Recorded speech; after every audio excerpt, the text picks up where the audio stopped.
I guess, yeah.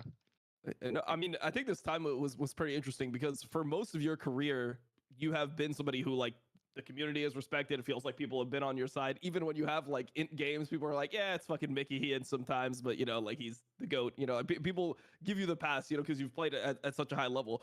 But if I remember the community sentiment and how things felt at this time, it felt like this was the time where you were actually getting some level of backlash because the messaging when you joined XL, it was like, "Oh, this guy's going to bring the winning mentality," and at that point you were known as somebody who didn't talk. Like that was like you. People had the Targamas version of you in their minds. How people think about Targamas now is how they think about you, but like you know with hands, I guess, like with skill. And they would say, "Oh man, like Mickey X, how's he gonna bring the winning mentality? This guy doesn't talk in the comms. Like he's not gonna do that at all." And in those first couple of weeks, it did feel like there was pushback like against you. People wanted Advian to remain in the team.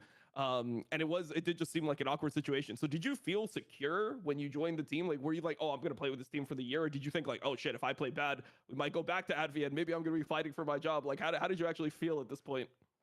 No, yeah. I mean, yeah, as I mentioned, it was very awkward because I felt like the players would want Adrian back, especially like the first week that I joined. I felt like I was playing quite bad. And even the general consensus for that Excel year, like reading some comments online, people actually think that was like a very good year by me because we went to playoffs for the first time. But I felt like that year I was like playing kind of bad. But for some reason, people think it was good. So, you know, fair enough. You can keep that opinion. But I think if you watch the games, I was like, a lot of times I was just playing Yumi or just being AFK. But I mean, what I did I remember think, you had a banger Tom Kench game. You had like some crazy banger really? Tom Kench game. I can send it to I you don't after, remember. bro. I got Alright. bro, I got one that like I just every time I see you, I just remember this Tom Kench game. I remember I had a 0-10 Nami game against Mad Lions. That one broke our team, I think, because we got level 2 ganked by Leoya. He was playing Trundle, and they played Draven Leona, and we played Lucian Nami. He did red buff into bot gank, and then we didn't ward for it. So then, yeah, that game we just kept dying. They just kept camping us, like going in between the towers and like zoning us off XP and stuff. It was like completely doomed game. It was still kind of winnable, but after that game, we were talking about it, and I was like, oh yeah, fuck, I didn't know he could like just level 2 gank or whatever. Like me and Patrick were talking about it. I was like, I guess we should ward for it. And then I remember Mark was very triggered that it's like so obvious that he can do that. I was like, so if it's obvious, why didn't you tell us he could do it? You know, like I don't know. And then from that point onward, every single game, no matter what, we warded for level 2 gank. Like if you go and check the games back, every single time in red side, we warded for level 2 gank. Nice. So that was kind of funny. No, but I think for the year, it did help me because I felt like in previous years in G2, I was kind of just being a passenger and I didn't really feel like I needed to contribute more to win. But I felt like in Excel, I needed to bring something to the team that will be able to make us win. So I kind of got out of my passenger mindset and tried to lead the team a bit more. So I wanted us to do like VOD reviews every evening. I think that was like during summer where I was kind of trying to lead that and just like making sure that everyone is on the same page about like draft and stuff. And yeah, I guess in that sense, it was a good year for me because I could give it a bit. I mean, I gave it a more effort, so that also translated into the last 2 years in G2 where I felt like I could do a lot more stuff or like speak up more because before I was always a very quiet person. I didn't really want to share my opinion unless I got asked to. But yeah, I guess that kind of changed in Excel a bit. I want to follow up on that, but first I just wanted to remind people of those G2 days. Like basically G2 strategy in off season was basically if you had a 1-year contract running out, if you weren't willing to re-sign, they would just try to sell you. Like they did this to Wunder, they did this to Reckless, they did this to anyone who didn't want to re-sign for a longer contract. They tried to like really leverage you into signing, which is. I just wanted to throw that in this. We have that in the episode. Follow up on what you just said now. It's something that me and Dom always talk about. Is it's like some players, if they go into teams to suffer, they come out better. And you kind of mentioned how you had to grow in Excel. It's like you had a rocket ship start, right? You went to finals in the first split in Splice, with me, and then it's like 2017 was also like, especially in summer, was solid, right? You guys went 5 games against G2. And then Yeah. you had your suffering time, I would say, in Misfits and in Yeah. Excel. But the overarching question that I'm wanting to ask here is the 2019 2020 Mickey. How much did you change coming back to G2 during this transition period and a little bit of a suffering period? I guess a part of that should be also 2021 as well. Yeah, I mean, for sure after Excel, I think I brought a lot more of my opinions to the new G2, or I guess pushing people to do more, like outside the game. Like for example, we did a lot of presentations and stuff, which was our staff's idea, but I made sure that if I did a presentation, it wasn't like half-assed. I just wanted to make it very useful so we can learn something new every time we make it. And I wanted to have the same for my team as well, so we could actually put our time to good use. So I feel like that was something that in the past I would probably not do. I would kind of just play my solo queue and then that's fine. But I felt like I put a lot more effort into watching games, trying to figure out new stuff about the game, and I think it worked quite well because I think in the last 2 years I've learned a lot about the game that I would never think about beforehand because I would never do like much research. I would just kind of play the game and then if something in game happens, sure. But yeah, I think just like some specific interactions or like how the game just works in general, like some vision stuff.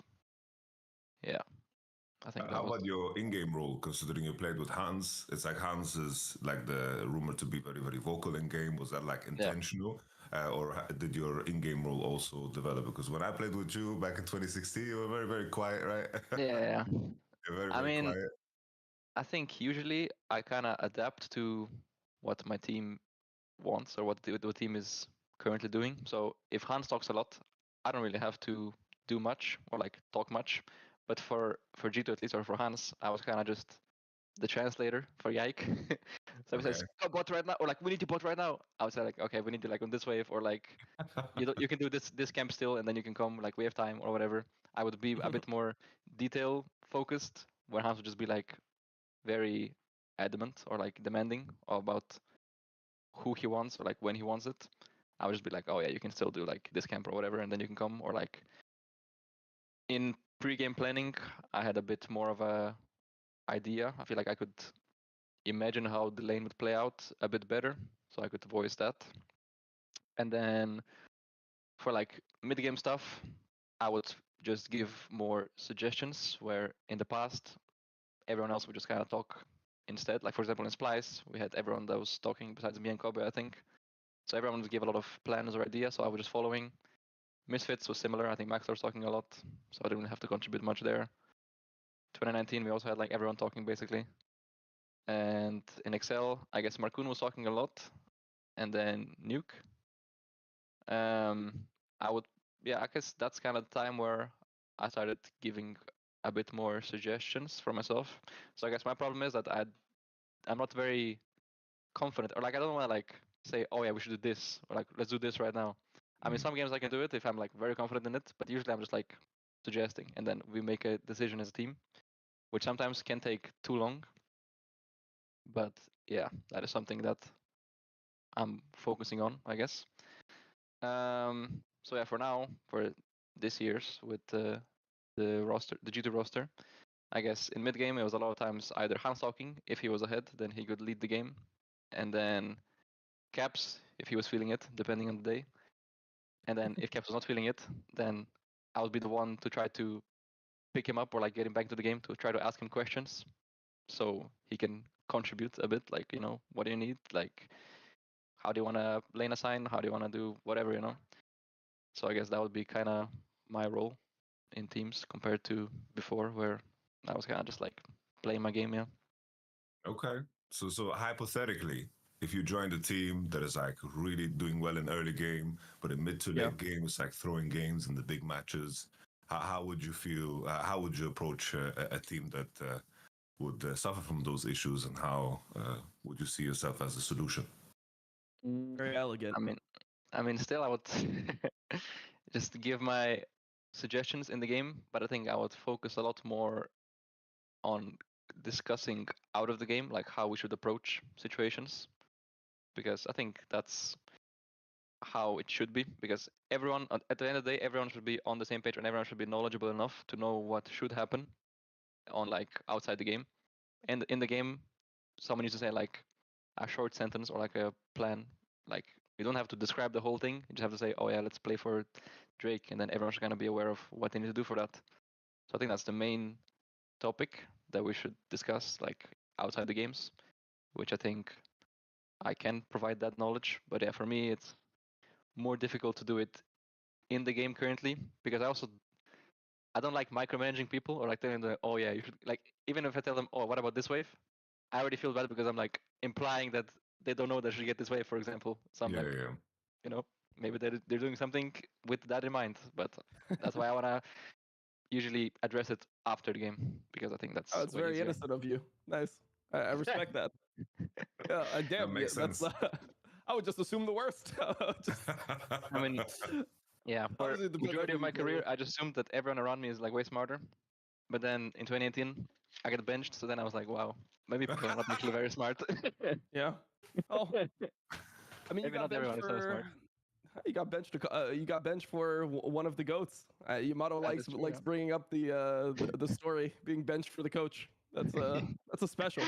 Yeah, that was also a critical part of a change in my mindset, I guess. Before that, I was not like very selfish in how I want to do stuff, but then I was like, actually, I don't care what the rest wants to do in game. I'm just gonna do what I think is best because people around me are stupid.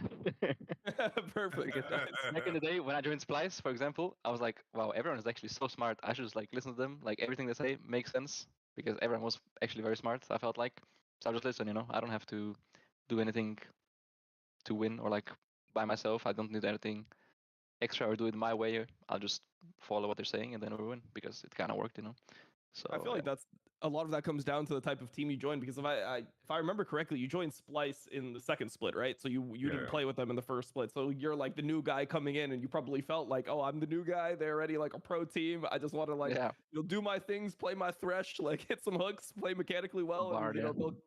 they'll take care of everything else. I wanted to talk Yeah. to you about getting back into G2 because I feel like that was surprising to me, seeing how everything worked on like Twitter because there was the whole thing.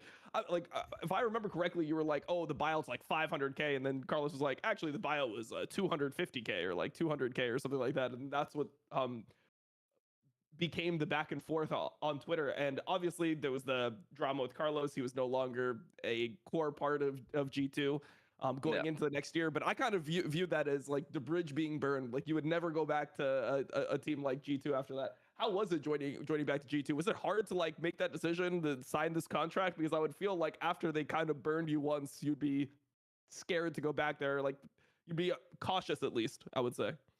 Yeah, well, it definitely helped that they had a new CEO and, well, Yeah. I guess a whole new structure. If Carlos Um, was there, would you have not went back? If he was like the main CEO, would you have not went I back? think, I think personally, I don't think he would want to have me back. I think his ego would be like too hurt if he would try to get me back. I just can't see it like as a Okay. possibility that he would want me to be back.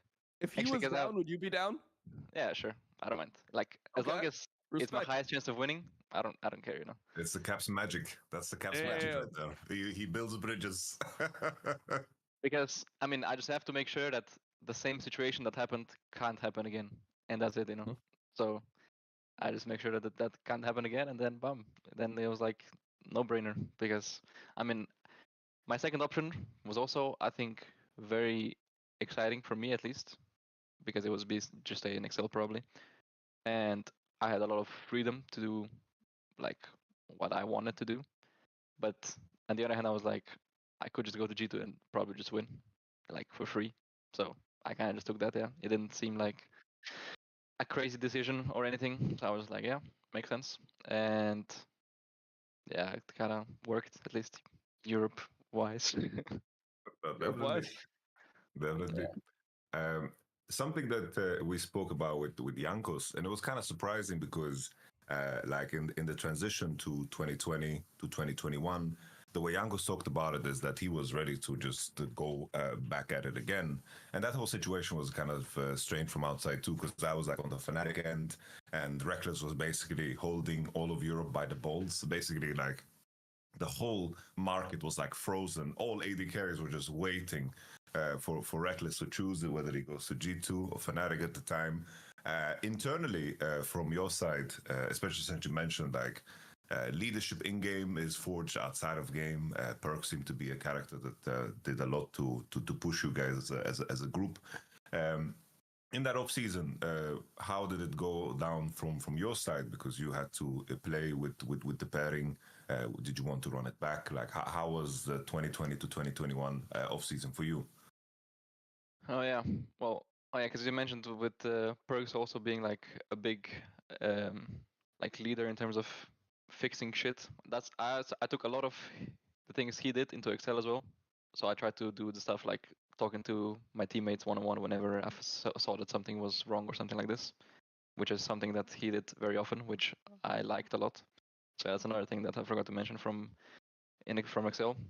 But yeah, so 2020 off season was a bit weird, right? Because well, Perks wanted to go, and then I was like, sure, I guess. Like I wasn't like too against it. I was like, whatever. Like because I feel like by the end of that year, I felt like I was getting a little bit jailed on the champions. Like Luca was very adamant about what I should be playing. So like Nautilus, Leona, Rakan maybe.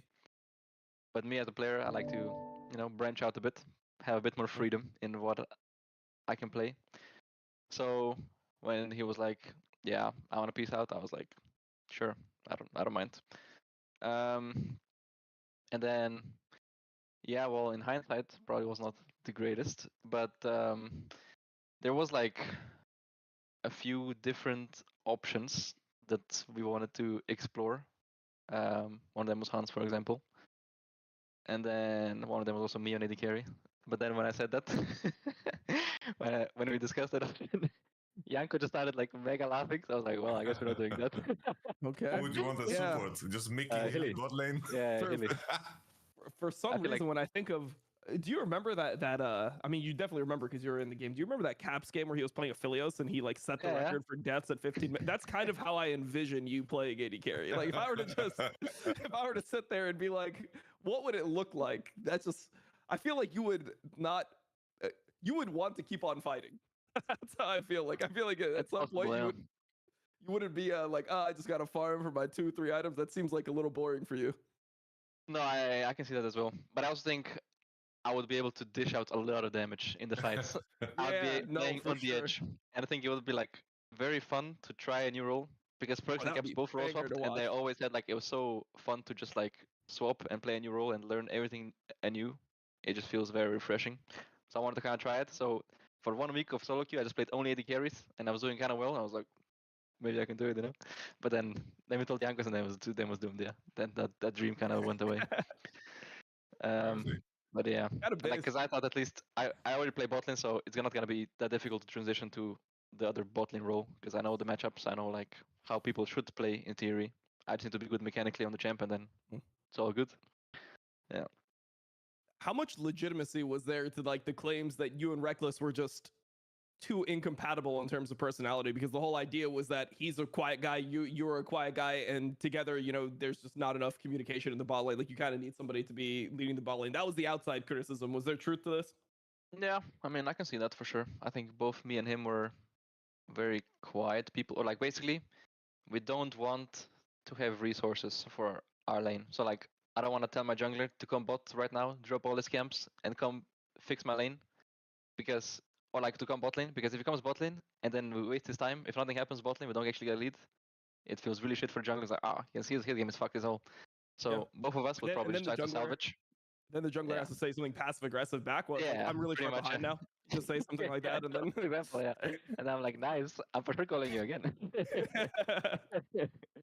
So yeah, I mean, for sure we were not very vocal in what we needed, especially in the game. Maybe after the game we will talk about it a bit more, but in the game, which usually is when you have to be vocal or demanding, because the game differentiates a lot and there's a lot of different situations.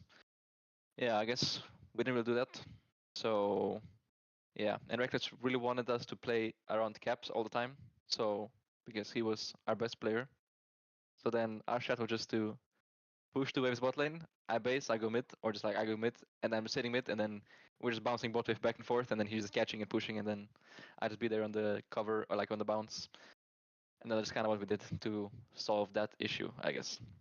But I think at least like summer split wise, I think we were doing better. Or actually, I think at This the is the start we were doing very well. summer, no? You guys Yeah, were I think crazy with no, Senna. Senna was banned, Burma. Spring we played a lot of Senna, and at the start Senna of spring, Scion. I think we were very good together. Yeah, that was the Senna Cyan split, for example. Mhm. And then there was this period in the middle, like between spring, like spring playoffs, and then maybe start of summer, where I think we were very bad together. And then by the end, we were actually doing fine. Um, and then I guess we had the game against Fnatic when we played pretty bad again. I think that was the last game we played yeah together. And I think that was like what people remember, like us both flashing for the pike hook, for example, which is pretty Yep. bad, right? I But at the mean, same time, yeah. Hilly had What is it? crazy aura in that series. Like I just remember like the way that Hilly Pike worked was he would just lock it in and like bot lane was just guaranteed to die or lose all their flashes level 1. Like it was just impossible for any other situation to happen. Not just against you guys, against like everyone. Like it made no sense Yeah. to be watching from the I mean, outside. for me at least, that game, I knew that like we were just not on the same page. Where like and basically it was like yeah, bot lane was doomed, so I just needed to roam mid perma. So basically what happened was there was one game we played the Braum versus Pike. I think it was maybe game 3 or something. And Pike walks up level 1, misses his hook, and I land my Q on him, and he's like kind of in the middle of the lane. So I'm like, okay, go kill him or like force your sums. And then Records didn't want to go, so I'm like, okay, then I pressed exhaust on Pike, so he slowed. So we make sure we go, and if it didn't go anyway, and then he just got away with me wasting exhaust and him wasting his Q. And I was like, yeah, well. And then I think that afterwards we just got fucked. But then I was like, yeah, I guess we're just not really on the same page. So that was a rough one. Then we lost. Zix. Yep, you guys lost. It's funny. Our histories are kind of connected. I've always when we have guests on, I'm thinking back to the series that we played. I remember Vitality versus Misfits, 2021, Oh my god. 2022 reverse We've sweep. been Draven against Stella. There's some horror, Oh my horror best lord. of fives. Actually, yeah. Legend Somehow leads. you guys mind controlled us to ban Draven against Attila when we have Yeah. Hansama on our team. Uh, That was crazy. I could not good believe it. times. It was like a big plan. So basically, we practiced Draven to play it against you guys in regular split. It was Yeah, we like a did that. very like long-term plan. And they're all because- level 2 or something. yeah. We like split map into dive. Like we played like Trundle, Thresh, Draven, something like this, and Yeah. just dove you guys. It was a good time, guys. Being your most comfortable self this fall starts from the waist down. Whether you're gearing up for the weekend spent on the couch watching endless hours of football or League of Legends, or getting back into your gym routine, comfort is of course king.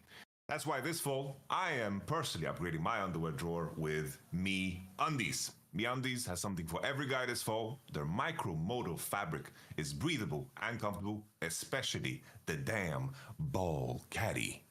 If you never thought you needed a special pouch for your parts, think about your life, man. Take the hundreds of 5-star reviews as your sign that this could be your new favorite boxer brief.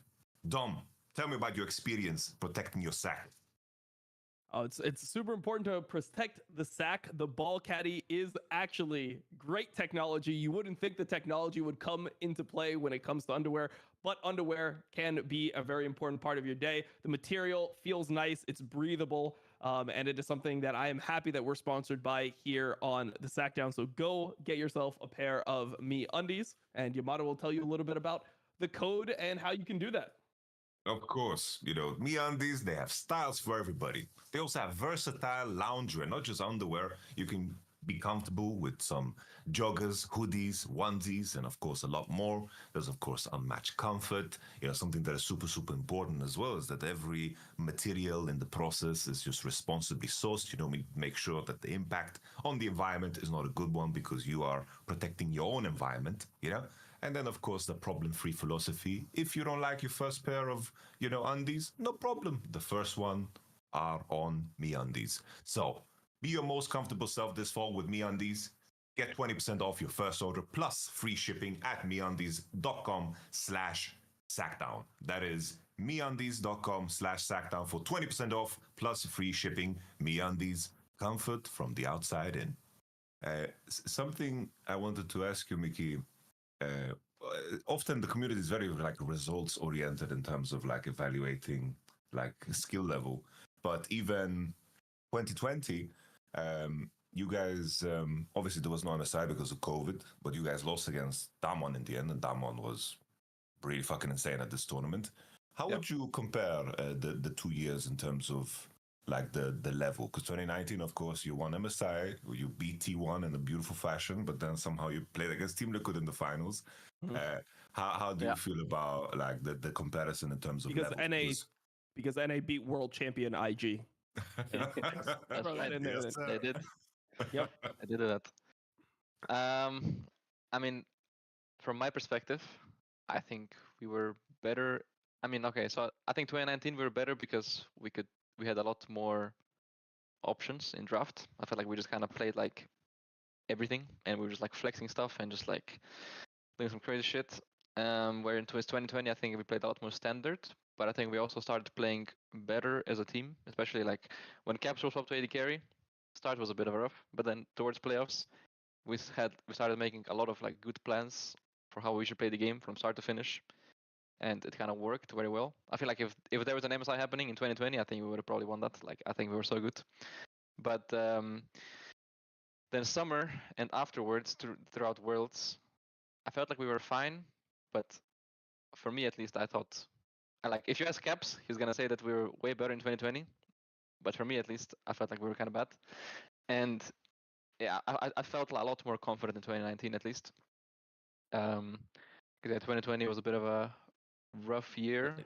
And is that not just because Caps was playing better in 2020 and in 2019 you guys were playing better bot lane and maybe. bot lane, they had some issues like that? Seems logical from my point of view. But is there more to it? That makes sense. Yeah, that makes sense. Okay. I guess. But yeah, for me, I just thought when we lost to Damwon, I was just thinking yeah, probably couldn't have won it. They were just that much better. I was even surprised we got the semis. But at least scrims were going better than the previous year because we were winning against Suning and Top, I think at the time, which was the other top 4 teams. But yeah, overall, I feel like it was kind of a shit year personally. But 2019. I thought we were just good, and even though we were losing the scrims, I felt like every time on stage we were just so smart or so good. But yeah, it could just be that we were a lot better bot lane, yeah, or the meta fit us a bit better, I guess, because we were just kind of playing Yasuo, Gragas, we were playing Zyrakan, some Kai'Sa lanes, all that shit. I can say from on the other side of the pond, it's I was in LCK during summer, right? And it's some of the teams, especially scrimming against Damwon, I get always the impression every year that if there's good teams dominating, they kind of just look at what you do. I do feel like the LCK teams, a lot of them, especially Damwon, were inspired by what you guys did in 2019. Because scrimming against them, they would just play very, very random shit with an idea in mind. Random in the sense that there's champions that we never saw. I remember Pantheon support is a mainstay, but we got fucked by them playing Pantheon first time on stage, and we got completely annihilated by it, and we're oh, damn. And then in scrims, they were very, very loose, playing 6 different champs in every game. But then when we scrimmed against Genji and T1, it would be Renekton and Gnar and the Azir, just repeat same champions over and over again. So I think there was definitely 2019 moving to 2020. It seemed like some teams took inspiration from what you guys did, and also the Drake changes made the game a lot more, I would say, structured, where you guys thrived in, I guess, a lot of the chaos. Something that's been on my mind. I remember 2019 specifically. This was when like Promiscu was your sub, right? Yeah. And you had the injury, and we spoke on the Voice of Imara about how you managed to get over your pain. Have you heard the story, Dom? How he got over his pain? I remember hearing it, but I don't remember what it is. When you say it, Can you share it again? How you got over your pain? Well, And then I'll basically, leave it into question later. TLDR is I tried a lot of different shit, and then I was mega desperate. So then a fan linked me like a PDF file of like a book that I read. It's called Pain Free for Life, and then it was basically just about stress influencing your physical pain and all that. And then I read it, and then the day after, it was kind of much better. And then a week after, it was gone. Like the pain that I had for like 2 months before that, it was just kind of gone. Because I mean, in a sense, it kind of connected with the 2018 in Misfits being like a very stressful year. That was the first time I got bench and all that, and it was quite rough. So I can see how after that I started developing like wrist issues and stuff because a lot of it was just kind of just mental. So yeah, that kind of went away and been fine ever since that. Damn. But it was Wait, kind of random. So do you think that if, let's say, the team that I dislike the most ended up winning worlds multiple years in a row, if I read this book, do you think it would help me get over the pain? No, probably yeah. Okay, all right. I'll give it a try. I'll give it a try because times have been tough over here. Fair enough. Yeah, I can see that.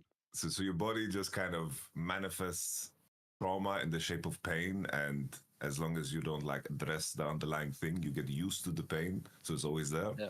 Hence?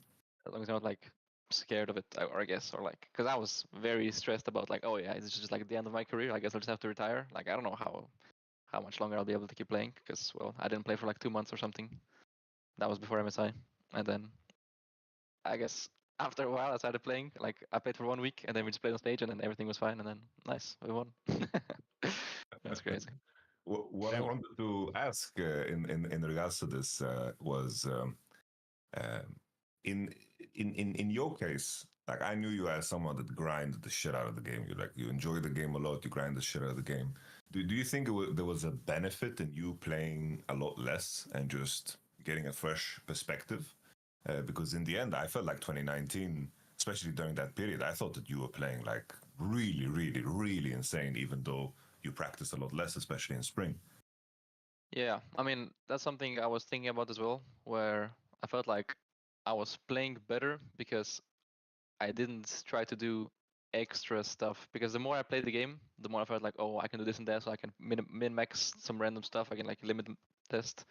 But then when I was not actually playing the game much, I was like, okay, I just have to not like grief it. I just have to play normal. And then also watching the team play without me was also a good different perspective to see what It's is really actually eye-opening. going bad. Yeah, it was like a lot different. Um, so yeah, I mean, as in a sense, I think it for sure helped. But yeah, I wasn't very confident in my abilities when I was, coming back to starting playing again. But just everything just made a lot more sense because I don't know. I guess I was not playing on instinct as much. I was actually just like trying to think more about what is actually going on in the game. Because yeah, when you actually take a step back and just look at the game, you can see how grief something is that someone is doing. And then when you go back into the game and playing with them, you can kind of tell if something is very grief or like, yeah. So yeah, it's pretty good, I guess, to take a break. I see. I, you are one of the few players that have gone like very, very deep into like the World Championship, right? With your semis and also in the finals. A conversation that me and Dom had on like Power Spike and so forth is like how uh, T1 is a very curious case because obviously like they have very good individual players, and I think that's the entry point for doing well at the World Championship. But T1 now has had like quite weak summers, and then they've done very, very well at the World Championship. In terms of what makes the World Championship unique in terms of like practice and the big like waiting periods and the chaosness of it all, kind of tie it to kind of like Faker's injury too. This is like the first time in the year where he seems to get like a proper break, especially between the games. How do you view like competing at the World Championship in terms of how different it is in terms of MSI or like regional play, in terms of how chaotic it is, and also in terms of the prep work in between like quarters and semis, because you don't have a lot of scrim options. Yeah, I mean, I'm not really sure if I like having the break in between too much, because I'm actually it's fine, because then you can actually pick up some stuff, like in theory, like because usually there's like some kind of meta that develops in like group stages and stuff, and then some teams are not very adaptable, or they don't pick up stuff fast enough. For example, at MSI, when we were practicing for MSI this year, no one really played like Senna in our scrims. And then we're like one day before stage, and then apparently everyone in the world just prioritized the Senna very high. It's like, oh, what the fuck? I've never played against that, so we just had to ban it for the whole tournament basically. Yeah. And then I guess Lushanami was kind of similar in that regard. So that was a bit awkward, because if we had like a week break in between, we could probably pick it up or try it at least. But yeah, I mean, I think it also is. I'm not sure if I would say it's good for like most teams that there's like a break in between, because some teams are very meta dependent. I think T1 maybe not as much. I mean, I guess the only meta they kind of struggled was the AD carry mid lane meta. I guess that was Summer Split, right? Where they were not as good. But usually I think they're good when they can just kind of pick their own stuff. Like I think Keria was doing way better on like champs like Pyke, Bard, all this random stuff, or like Ironata, compared to like Rel or Always. Leona, which was Yeah, like for sure. normal. Like when we played against him, he played 2 games with Leona.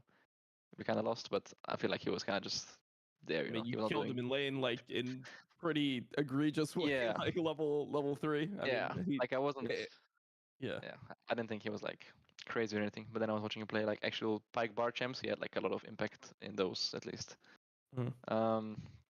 But I'm not sure if the break impacted anything like in terms of that, because yeah, I feel like every team that won Worlds so far had some kind of like their own way of playing the game. Like they kind of shaped the meta by themselves.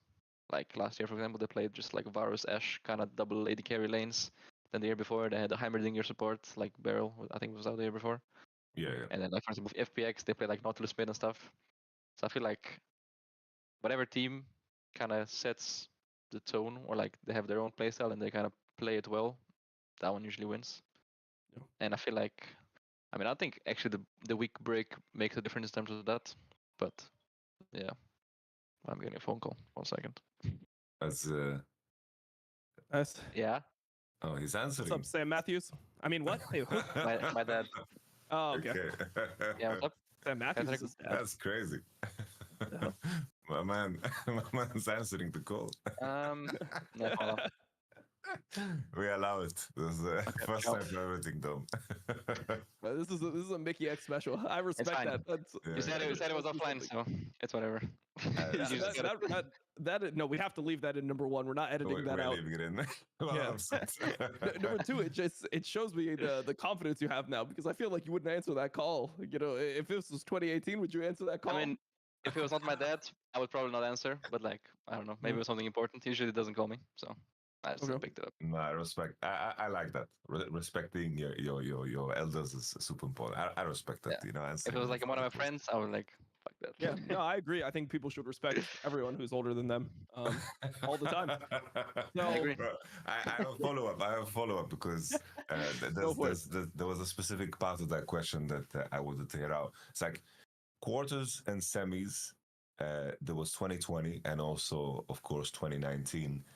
In terms of who you like practice against in the in between, you mentioned top esports and Suning. Like your preparation towards the finals. Like who did you guys Oh, scrim 2019? against? Yeah, 2019. I guess we played some ERL teams.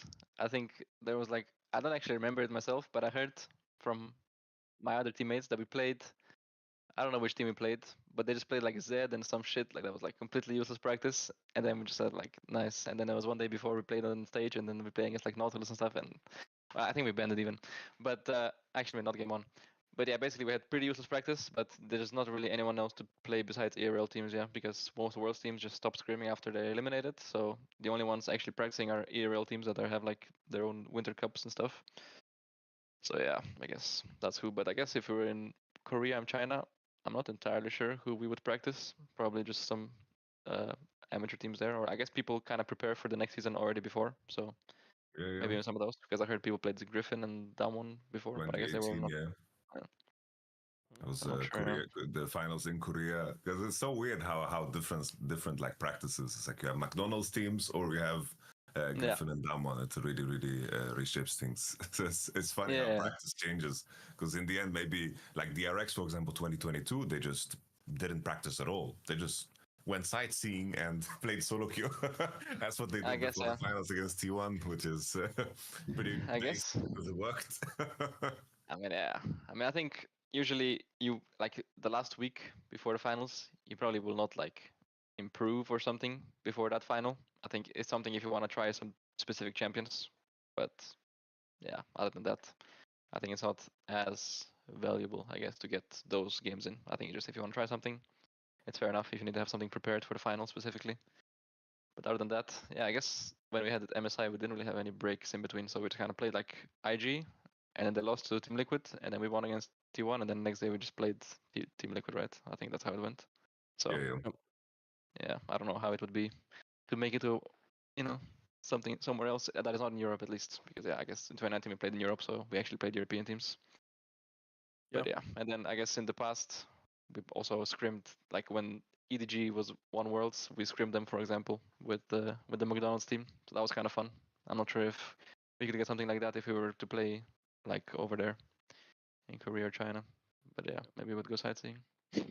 I wanted to ask about the feeling of playing Worlds, because I kind of have the like, so I've heard from a lot of players, people have talked about the fact that it feels like very quick and like almost unfulfilling in a way, because you play and it's like suddenly you play like two best of threes. You guys got the honor of playing BLG and T1 in your two qualification matches, the two finalists of the tournament. You lose them and then you're just out and you're like, what the fuck? Like you feel like you should keep on playing after that, but you're just done for like the year. So is like Worlds a weird tournament in terms of like the amount of games you play? Because it does feel like a lot of people are shocked when they actually end up getting eliminated. Like it feels like unfulfilling in that regard for a player.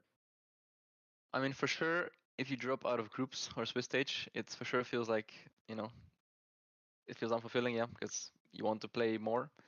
But I think like in the other worlds that I've been to, it didn't feel like that just because the boot camp before that takes a lot of time. Like usually like in 2016, I think we were like a month before that. We were already in Korea because that was in NA, right?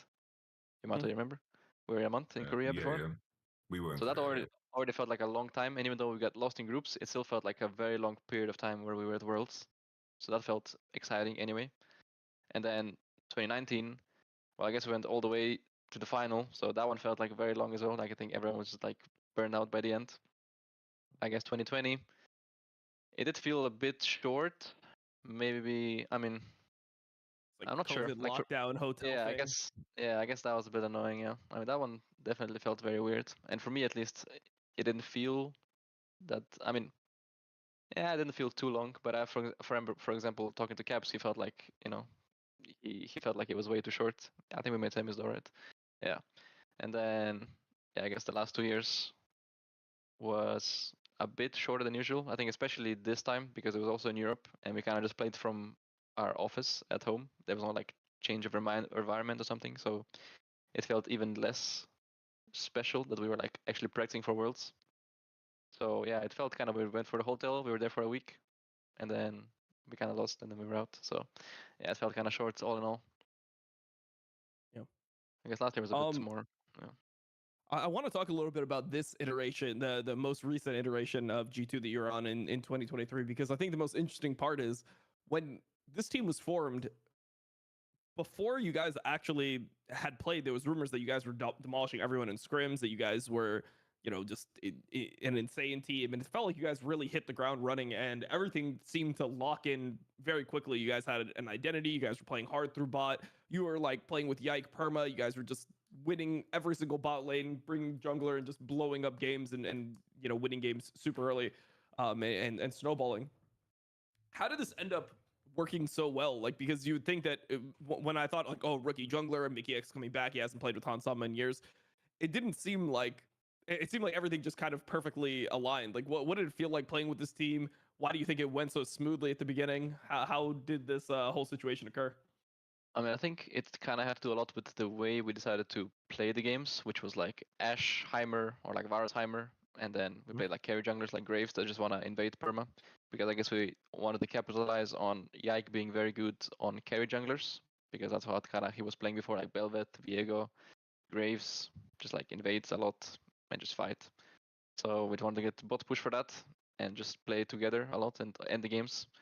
And yeah, I guess watching Worlds as well, I was like, wow, Heimer is like so much fun. Like you actually feel like a champion in the game. Like after 10 minutes of the game, you can actually go around and just one-shot people. It was like so fun. I remember the first edge game we played. I think I was like level 6 at 20 minutes, like Baron spawn. I was like, wait, what the fuck? I'm level 6. And then we won the game anyway, because I was like running around and like waiting in bushes to people to one-shot. That was like so fun. But yeah, I guess that's kind of how it worked for us, just because we wanted to utilize Yike's best like strengths, which is carry junglers and invading. And I guess for Hans as well, he wants to push bot lane a lot and just like play with bot pressure. So it kind of just aligned in that sense. And I guess all the other teams were also pretty garbage at that point. So Okay. yeah, it didn't really feel like anyone had much to offer. Yeah. Nice. Good to know. Good Yeah. to know. I would like to hear more about how things really like ended up changing with G2, because last year was all about like the G2 early game. It always felt like Callista, Draven, you guys would dominate games early, but your like mid to late game wasn't the best. Your macro wasn't the best. And then this year kind of felt like the opposite, where you guys were just perma getting behind. So why did it feel so much harder this year for you guys to secure leads, especially in like summer going into Worlds? Is when I'm really thinking about like how it felt like you guys needed to always come back into the game rather than like, start the game with a lead or have like good early game plans. I think a lot of it has to do again with how we were drafting, because I think last year a lot of our plans were basically just do pick a jungler that can do 3 camps into invade, pick a bot lane that can like push and then dive when the jungler is invading. If they like basically we be like Kalista Draven, and then with the 3 camps invade. If the jungler is there, we go kill the jungler, take their buffs. If the jungler is not there, we go dive bot, and that's usually how the games exploded, and also why we had a good win rate in scrims last two worlds, because people just like reload them and then they FF and like, oh, nice, we won. Go next, and then we did it again. And then the stage people bet Callisto Draven. I was like, oh shit, because like I mean we were playing a lot of those at the start, but then we're also like, okay, probably he's gonna get banned, so let's play something else. But the other strategies didn't really work as well, and like we tried like some Lucian, because Lucian was kind of also strong early, but we played Lucian with like CC supports because of his passive. He gets stacks when you CC and stuff. Yeah. So it was good early, and then same for Ezreal, I think. But then we lost one game with Ezreal on stage, and then we just scrapped that whole idea, and then we just played like hyper carries, like Zaya, Kaisa, all that, because that was the meta. Which we didn't really practice beforehand, which was not the greatest, but that was again the thing where you have to come in with a certain plan and then just try to make it work to the best of your abilities, because I think some people are too slow at adapting or picking up new stuff. So if you spend the majority or like 2-3 weeks of playing one style, then you want to switch, probably gonna be a bit harder to pick it up or play it as effectively. But yeah, I think this year there was a lot more full clearing, a lot more like AP junglers. You want to just make sure that they have good first clear, like Ivern as well. You just want to let them get away with a little full clear, and then you just like maybe swap some lanes around, play it like safe. I think a lot of the games where we struggled early, especially like summer, I guess, was when I died level 1, 2. That was against Fnatic. That was a bit of a rough one. I think other than that, Not all the Leona yeah. matchup. Yeah, that was a tough one. I mean, that one was mostly just Ezreal being way too OP. But yeah, I don't know. That champ does it like 100 damage with his Q level 1. I don't know. It's crazy because we didn't really play it ourselves much. So yeah, there's also some miscommunication here and there. But in the end, yeah, I think that was the games where I remember us losing early game mainly. I think for the rest, maybe we lost like early game fights, like in mid jungle or something. But I feel like that didn't happen too often, or maybe someone got ganked and died.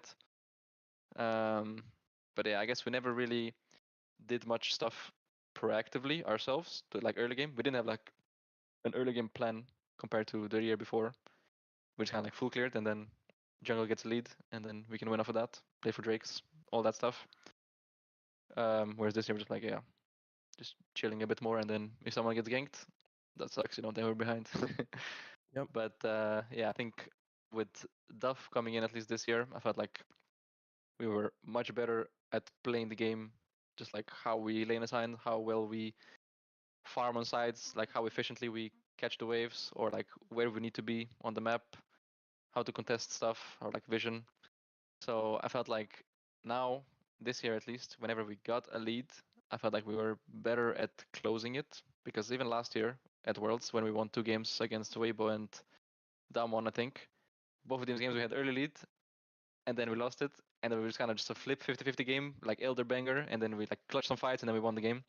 But I didn't feel like we actually deserved to win. But I feel this year, the games we won, we actually were quite decisive in our victories.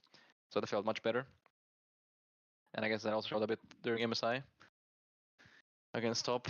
But yeah, I guess that is kind of the main difference, I would say. I wanted to ask you, Mickey, because now you worked with Yak for 2 years, and from looking from outside, it was very clear what his like role was and what his identity was. I think in 2023, like he was the one playing the Lilia and the Graves and the occasional Maokai and Ivan, right? And I think that there was certain champions that you could feel like when Yag locked them in, this is going to be like a very very specific game. In this year, it felt like from outside, it felt like everything was kind of a little bit in limbo, like something that we were very confused about. Because like me and Don, we watch all of the LPL games. Like Lilia was like literally like first picked, and there were certain champions that we would associate with Yike, but they wouldn't come through. There was like that one attempt where you guys picked like Corky Brand, I think Leona 1, 2, 3, and then you guys pivoted to like Caitlyn the next game with like Caitlyn, Lucian, full AD with Sejuani jungle. The next game, I believe it was the series was against BDS maybe in. I'm not remembering the team. There was some specific game, but nevertheless, my question is, in terms of how you would describe Yike as a player, like how would you describe his strengths? Like what was his role on the team as things were developing throughout 2024? I mean, I think for Yike, I think he was quite adaptable and like as in he could play whatever champion we needed him to play. Because like for example, last year when Ivan started becoming OP, he was one of the junglers that was willing to actually pick him up. There was a lot of junglers in Europe that just refused to pick Ivern, even though it was completely imbalanced.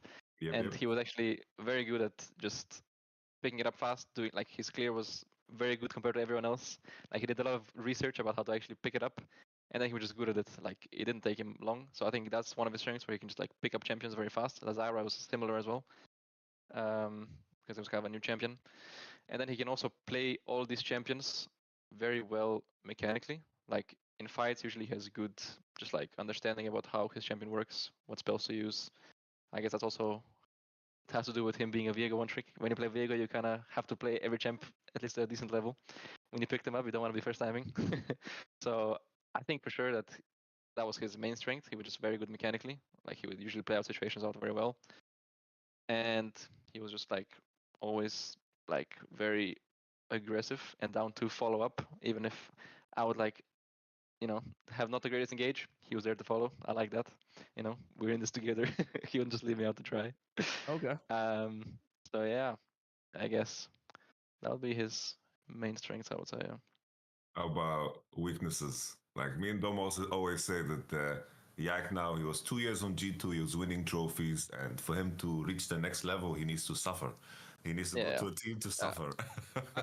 So like as a jungler, I feel like some like resentment. I'm like, oh man, his game is so easy. Like he can make such big mistakes and the game will just be recovered from other things. Like I was actually crediting you a lot with this, where like I felt like you were playing the jungle role at points more than he was playing the jungle role, where he was just farming and you were like covering lanes and you were like hitting timings that you needed to hit.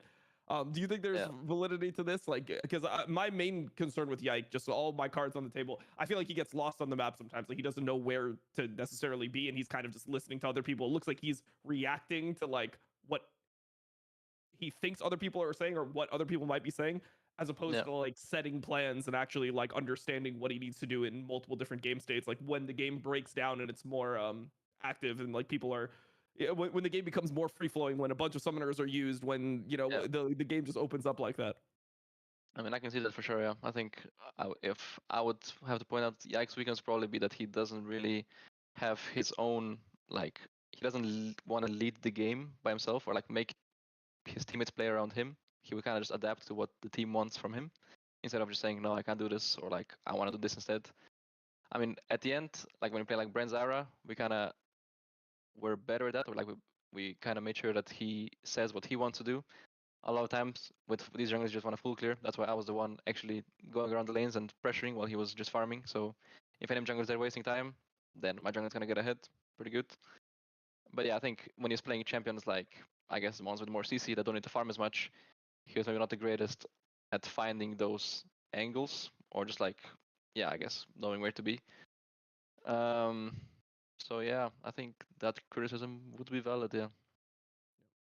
It's, In a world, in a hypothetical world where he joined a team I that want to was say the not same. as good as G2, and he had to make more of these decisions. Do you think it would benefit him? Do you think he needs to suffer in a way, I hypothetically? think so. Yeah. Yeah. Okay. I mean, I think he can do it for sure. I think he's good at adapting to his environment, or like he's like usually the byproduct of the environment. Is that what you say? Like, yeah, he just adapts usually, which I think is gonna be good for him. Yeah, if there's a team that will not lead him around, and he has to take some responsibility. Okay. He needs to go on the Mickey arc. He needs to Look, go he- into that team, do the 1v1 talks, and push the team to review. He Very has to much. suffer a bit.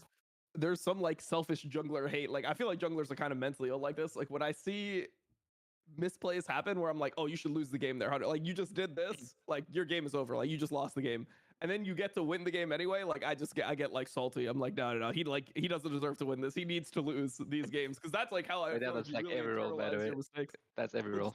Like every role thinks the same way when they watch someone else play their own role in like a better team, and they're like, oh, how does he get away with this? You know, if I was playing this, you know, in my team, we would just lose them. We Everyone thinks like instantly that. lose the game. Okay, nice. So maybe I'm not as I talked to a lot of AD carries, and they're like, oh, am I playing in this team? We'd be world finals right now. Yeah, Yeah. bro. Similar. Yeah, I think sometimes as well. It's like legit World every role. Championship 2024. Big question I had. I don't know how much you can say, but you guys played 4 games of back-to-back Oriana Nocturne. You won one against Weibo. Fair play. It was a good spot to pick it, for sure. Even though I think there was a moment in the game where you guys didn't have TPs and it was very, very hard to pressure into the top side, and more Oriana's farm was kind of stifled when you guys couldn't like force on mid. What happened there? What can you tell us about the conviction? Because especially like the game 1 against Bitty Bitty, it seemed like you guys started the series 0-1 down because you commit to the Nocturne and gave a little Jack Scanner. So what can you share us about the prep and the planning surrounding this? Well, I guess we were just very tunneled on how strong this combo was. Because, well, I guess most teams were picking it very early throughout the group stages. I guess it kind of died down afterwards. So, you know, if you went any further, we would have probably won. But, Perfect. yeah, I mean, we just thought it was very OP. So we had to either first pick it, or if they pick one of them, we have to pick the other one to like split the combo. Otherwise, it's too strong. Because a lot of times in scrims, people would just like walk up every mid wave, no matter what. They get the Rihanna or ulted. They might flash and die. They might just like die, and then you get a lead. Nice, free kill. And on stage, what happened was people picked champs that actually can't just get Ariana Nocturne combo for free. Like people picked like LeBlanc, Ari. I guess that's Karner as well. You don't want to re-ult him. Or like they had Jin.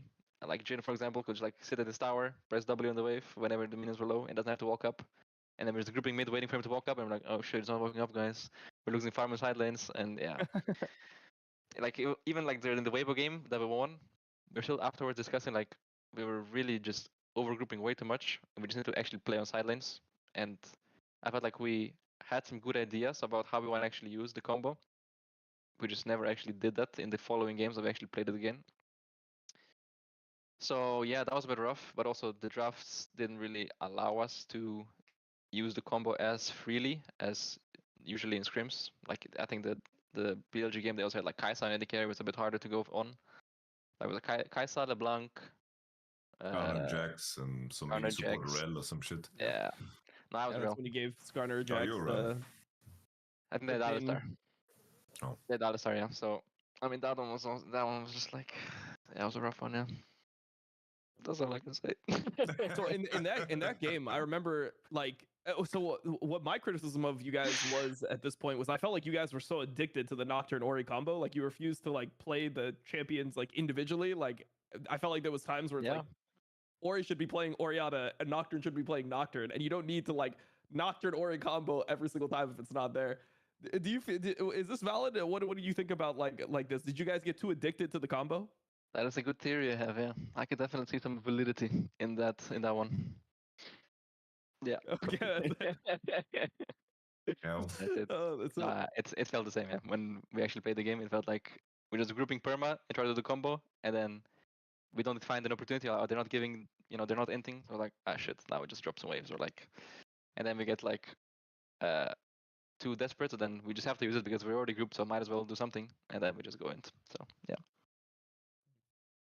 Mickey, I put you very, very high on my support tier list coming into the tournament because my expectations was higher than Keria. Because my expectations was it's going to be melee versus melee support, and I didn't think Keria played these situations good because I think T1 as a team, like in terms of how they function with jungle and support, I think that like their jungle just wants to perma farm no matter what he plays, and Keria just opens through mid, and then they solve this beautifully with like Pyke.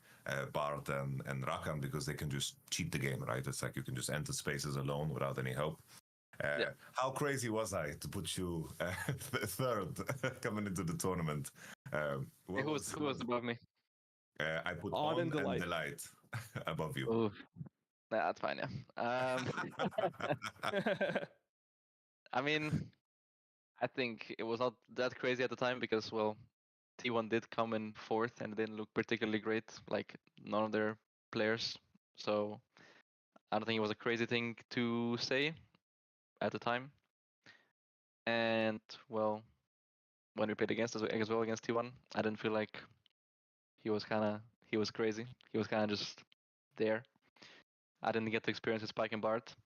And also like I feel like back in the day, like 2020, 2022, when I played against Keria, I felt like that guy was like so insane, and like especially in scrims, he was like mega cocky, just like mega shitting on everyone. But I feel like nowadays, I kind of didn't have the same feeling when I played against him. He was kind of just like either he was inting, or he was just like AFK.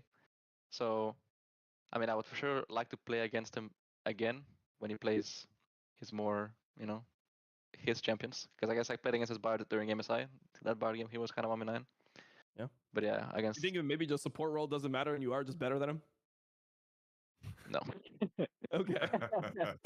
Trying to bait us on that, you almost got it. The title. Yeah, the title. Mickey agrees. Better than Keria. I am definitely better than Keria, Mickey X. I mean, I think I can be, because I think he's not insane, but I think currently he is better, yeah. But that's also because I'm shit. So as long as I'm not shit, I'm gonna be better. Ah, nice. So I feel like you're the type of guy. You're more like the type of guy where it's like everyone is kind of shit except for like a couple guys. Yeah, like most people are pretty bad. Yeah, I can see that. That is how I think about people, because I don't know. I just feel like you need to be like if you want to be insane, you need to not make stupid mistakes. So, for example, the only player that I thought was mega insane was last year Ruler. I felt like this guy didn't make any mistakes like at any point. That was the only player that I ever thought like, wow, this guy is crazy. But I think this year there was actually no player that I felt like was like that. I felt like this year everyone was kind of just bad. And then of course everyone has good games and bad games, but no one was like only good games or like only insane games. Everyone had like a few ins here and there. That's why I didn't feel like anyone was insane. I mean, I think maybe Faker would kind of, go above that, especially with his recent performances. He was kind of